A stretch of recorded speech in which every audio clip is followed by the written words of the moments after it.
रामू बहुत ही गरीब लड़का था। उसके माता पिता की पूरी जिंदगी हमेशा गरीबी में ही बीती, जिसके चलते रामू की पढ़ाई लिखाई नहीं हो पाई। रामू के माँ बाप बहुत ही बूढ़े और गरीबी से लाचार थे, जिसके चलते रामू अपने माँ बाप की आर्थिक सहायता के लिए वह शहर के एक सड़क के किनारे जूते पॉलिश किया करता था, जिससे उसकी थोड़ी बहुत ही आमदनी हो जाती है, जिसके चलते उन कमाए पैसे से रामू का घर चलता था।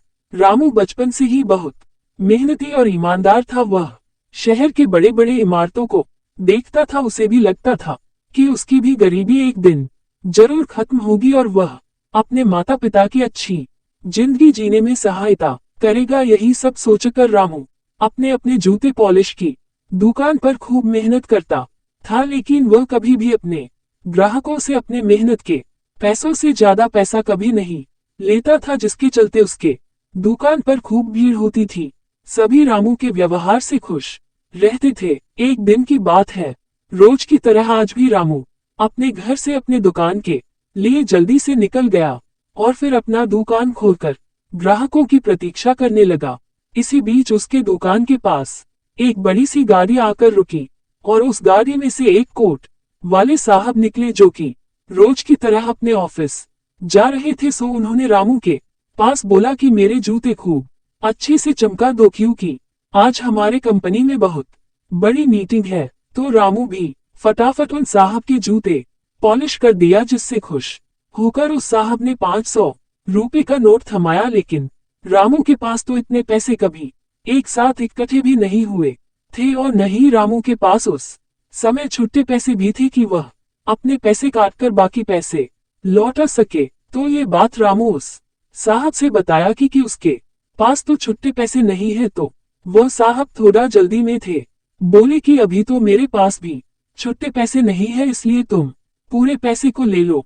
तो रामू तुरंत बोल पड़ा, साहब हम गरीब जरूर है लेकिन मेहनत करके पैसा कमाना चाहते हैं। अगर आपने मुझे एक बार इन पैसों को दे दिया तो हमें ये पैसा कमाने का तरीका तो आसान लग सकता है, लेकिन ये ठीक नहीं है। इससे हर कोई मेहनत करना ही छोड़ देगा। लोग बस दूसरों के एहसान के बदले जीना सीख जाएंगे और मैं ऐसा नहीं चाहूंगा। सो आप इन पैसों को वापस रख लीजिए और जब अगली बार आना तो मेरे जितने पैसे बनते हैं उतना दे देना। ये बात सुनकर उन साहब की आंखें खुल गई और मन ही मन सोचने लगे कि हमने इस लड़के की आत्मसम्मान की भावना को ठेस पहुंचा दिया है। इसलिए वे साहब रामू से बोले, बेटा तुम अपनी परिस्थिति से गरीब जरूर हो लेकिन अपने आत्मसम्मान की भावना से अमीर हो, इसलिए हमें माफ करना। और इस प्रकार रामू ने अपने कार्यों से एक इंसान का दिल बदल दिया और फिर वे साहब बार बार यही सोचते रहे कि वे अमीर है या वो गरीब लड़का रामू जो गरीब होते भी दिल से अमीर है। कहानी से सीख, दोस्तों गरीबी एक ऐसी चीज है जिसे इंसान के जीवन में कभी न कभी जरूर रहता है, लेकिन अगर हम गरीब होते हुए भी अपनी आत्मसम्मान की भावना को कभी भी कम नहीं होने देना चाहिए, क्योंकि आत्मसम्मान ही एक ऐसी चीज है जो कि इंसान के इंसान होने का एहसास कराती है। हो सकता था रामू अपनी गरीबी की परवाह करते हुए साहब के दिए हुए पैसों को ले लेता, लेकिन अगर वह उन पैसों को एक बार ले लेता तो जिंदगी भर उसे उस साहब के एहसान तले रहना पड़ता। लेकिन रामू ने अपनी मेहनत और ईमानदारी को हमेशा आगे रखा, जिसके चलते वह लोगों का दिल जीतने में सफल रहा।